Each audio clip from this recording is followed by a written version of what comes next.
এখন যে গানটি করছি সেই গানটি সব বাবাদেরকে এখানে আমি ডেডিকেট করছি।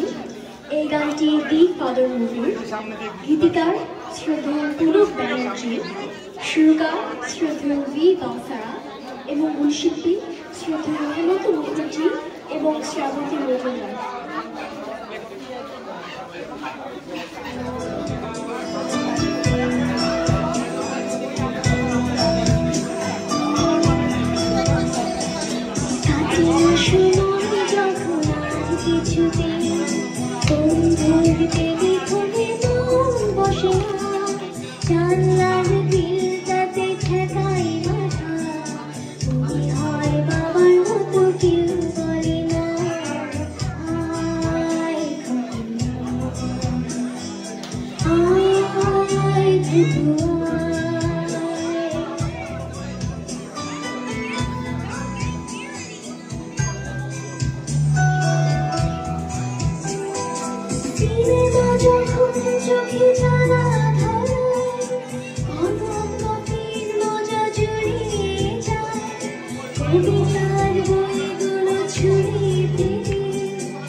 She